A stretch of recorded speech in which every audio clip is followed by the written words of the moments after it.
don't need that account no more, man. I got my own Nike deal. Man. I like it. That's how it's supposed to be. Hey, you know how it was back then whenever Dad said, here, you only got 2,000. Yeah. Nah, that's how I be doing people now. Shedeur has a deal with Gatorade and Nike. Now, these are like deals that premier athletes get, you know, like your Caitlin Clarks, your LeBrons, people like that, you know, and it's rare that you see, you know, Shedeur being a fifth-round quarterback with these type of deals. Now, I must say, Shedeur signed all of these deals, from my understanding, before he was drafted, because no one thought in a million years Shedeur was going to go to the fifth round. Maybe second if they was really hating, but they went unprecedented type hating and made him slide. They said it would be massive.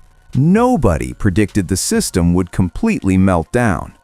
When Shedeur Sanders' first official Nike merchandise dropped, industry experts expected a strong rookie debut, something on par with other high-profile NFL launches. Because it's more the flames on the side, and I like that.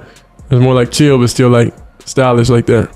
So I like those the most, you know, because I feel like they're the most. What happened next blindsided everyone. Within minutes, servers crashed, inventory evaporated, and Nike's entire supply chain went into overdrive. Before West Coast stores could even unlock their doors, sellout reports were flooding Nike's internal systems. I can't be showing no stress in my face. Within 72 hours, Shedeur Sanders shattered rookie sales records that typically take superstars entire seasons to achieve. This wasn't just another merchandise release, this was a seismic shift. Even Nike's top brass wasn't prepared for the onslaught. One insider's reaction captured it perfectly. This demand is off the charts in ways we have never seen before. Yeah, I'm just excited for all of them. I gifted a lot of receivers the Prime DT96s. You know, a couple of them had them on. So I just gifted a couple of them, like the main receivers going into this game. You know, I gifted them some cleats. Some won, some didn't, but I was like, okay, this is just my little appreciation gift to them. Because they don't be having a lot in stock, so I couldn't do it. The situation escalated so rapidly that Phil Knight himself reportedly demanded immediate answers for the inventory shortages paralyzing distribution nationwide.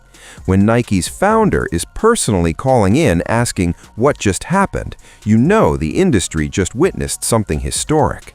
But this story runs much deeper than jerseys and apparel. Shedeur Sanders didn't just move product, he sparked a cultural phenomenon. Gen Z fans who typically ignore traditional NFL merchandise showed up in unprecedented numbers, completely rewriting Nike's customer analytics overnight. Before we dive into exactly how much money moved and why Adidas is scrambling right now. Darius, look at these, Darius. Oh no, I seen it. How long do you think these gonna last in my office?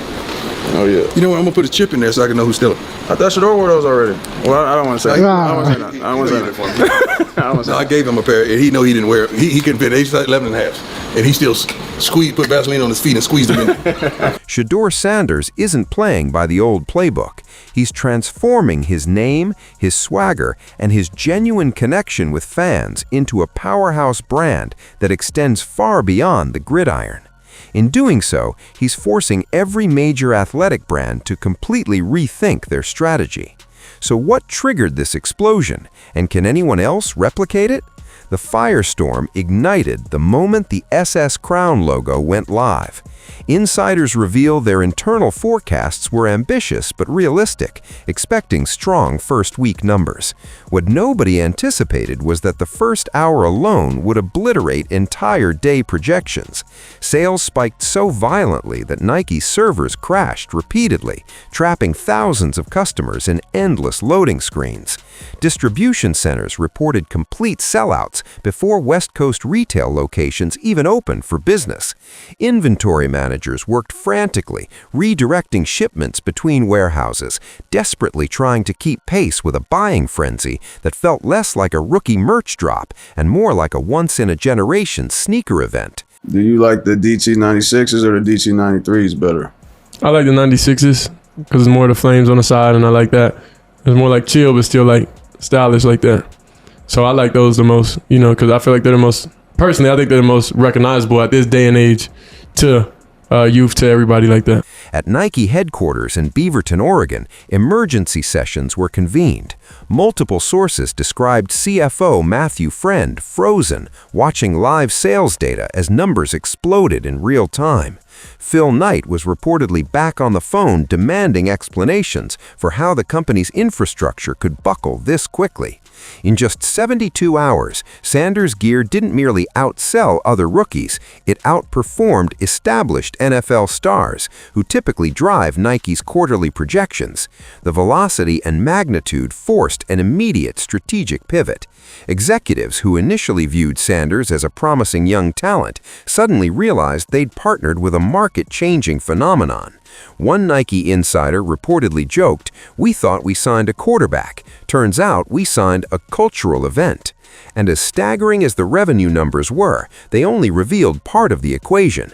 What truly made this launch unprecedented wasn't just the dollars, it was the demographics. The customer data exposed something Nike and its rivals hadn't fully comprehended. Inventory disappeared, records fell, and suddenly the entire sports world couldn't stop discussing a merchandise launch. But look beneath the surface, and one truth emerges. None of this was accidental. This moment didn't materialize overnight. It was constructed methodically, long before Shedeur Sanders ever stepped onto an NFL field.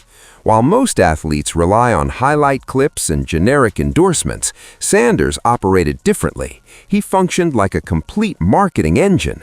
Dating back to his college days, he was constructing a digital empire around his personal brand. Daily exclusive content, purposeful storytelling, a meticulously designed identity. Every move was intentional. Every post carried strategy. The result? He didn't just attract football fans, he expanded the entire market. Gen Z consumers who normally ignore official NFL gear suddenly paid attention. They didn't view Shedeur Sanders as merely a quarterback. They saw a lifestyle brand worth investing in. Shedeur signed his deal with the Browns, which was $4.6 million. There was a clause in his contract that was called prime equity. This clause ties into brand legacy and financial future to his on-the-field performance, allowing him to potentially benefit from the value he brings beyond just playing football. International markets erupted too.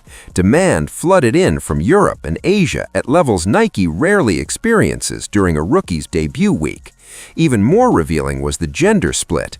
Insiders reported women comprised nearly 40% of early purchases, completely demolishing Nike's traditionally male-dominated sports apparel metrics. This represented the precise cultural breakthrough Nike had been pursuing for years. Unlike previous campaigns built on manufactured celebrity polish, Sanders' authenticity unlocked direct access to demographics like Adidas and Under Armour have struggled to penetrate. This wasn't casual fandom, this was complete lifestyle integration. Shedeur Sanders didn't luck into this moment, he architected it. And now that his influence has exploded into mainstream consciousness, Nike's competitors aren't just envious of the sales figures, they're concerned about what comes next. Because while Nike capitalized on the wave, everyone else faced the same uncomfortable reality. How did we completely miss this? The instant Sanders sales data leaked beyond Nike's inner circle, panic rippled through the industry. Adidas, already battling to reclaim North American market share, reportedly assembled an emergency strategy session within 24 hours. According to insiders, the conversation centered on one harsh truth: Nike identified Sanders first, and we all whiffed. Executives rushed to draft response plans, racing to identify young athletes who could be fast-tracked into major endorsement deals. Under Armour sounded the alarm as well. Known for aggressive bets on emerging talent, they reportedly accelerated their scouting timelines and outreach to lock down rising college stars before Nike or Adidas could swoop in. Market sources indicate the scramble began immediately. Brands quietly initiated conversations with athletes still navigating the NCAA ranks. That urgency alone demonstrates how desperately the competitive landscape shifted once Shedeur Sanders redefined the benchmark. This wasn't standard business anymore. This was do or die. And here's where complexity enters. Shedeur's original Nike contract wasn't built for this scale of explosion. That's why urgent renegotiations reportedly started before the first week even concluded. Sanders' representatives, caught off guard but fully prepared, are now pushing for a rookie compensation package that could obliterate existing precedents. Think megastar money without the typical apprenticeship period. When Shedeur Sanders signed his Nike deal, it was already considered aggressive. Sources indicate the contract featured bonus performances, merchandise royalties, and preliminary discussions around limited equity stakes. It demonstrated confidence in his potential, but even the boldest internal projections at headquarters couldn't anticipate what followed. Bonus thresholds designed to trigger only under exceptional circumstances were demolished almost instantly. Ambitious targets that seemed aspirational were achieved in real time. Suddenly, what was designed as a forward-thinking, incentive-loaded agreement felt obsolete within days. And here's the fascinating twist. Nike doesn't appear resistant. Insiders suggest executives now recognize Sanders' value transcends footwear or apparel. This is cultural capital. Here's where the narrative intensifies. For generations, rookies were expected to prove themselves exclusively on the field before anyone discussed transformative brand partnerships. Shedeur Sanders completely inverted that formula. His market power is already so formidable, his cultural influence so undeniable, that Nike isn't simply investing in future touchdowns, they're investing in cultural dominance. While Nike secures his long-term commitment, Sanders is demonstrating his brand isn't built on empty hype. It's grounded in something far more valuable: legitimate on-field credibility. Merchandise sales dominate headlines, but in football, hype collapses without performance. That's precisely where Shedeur Sanders distinguishes himself from pretenders. He's not just a marketing marvel, he's delivering results on the field. That's what makes this phenomenon sustainable. The impact crystallizes in the symbol representing his brand, the SS crown. In mere weeks, it's evolved from a design concept on a Nike designer's screen to a cultural icon spotted on city streets, in music videos, and across social platforms globally. When Nike rolled out Shedeur Sanders merchandise to brick-and-mortar stores, veteran retail managers describe a response unlike anything in their careers. Flagship locations from New York to Los Angeles transformed virtually overnight into Shedeur destinations. The Nike Manhattan flagship reportedly recorded its single highest revenue day in the store's entire history during Sanders' launch week. Customers weren't purchasing just one item, they were buying complete collections. Hoodies, footwear, accessories, bags overflowing. One store manager captured it perfectly, saying it felt like a Supreme drop collided with a championship parade. The energy was electric, and the chaos extended beyond retail. On secondary markets, Sanders merchandise began trading like investment assets. Platforms like StockX reportedly witnessed resale markups soar into triple-digit percentages. So the question remains, is Shedeur Sanders rewriting the blueprint for long-term athlete branding, or is he testing how quickly hype can transform into crushing pressure? The answer will shape more than his trajectory. It could define the next generation of sports marketing. Because Sanders' Nike debut wasn't merely a commercial success, it was a cultural earthquake. We'll continue tracking the money and the movement. Make sure you're subscribed. Thanks for watching. I'll see you in the next one.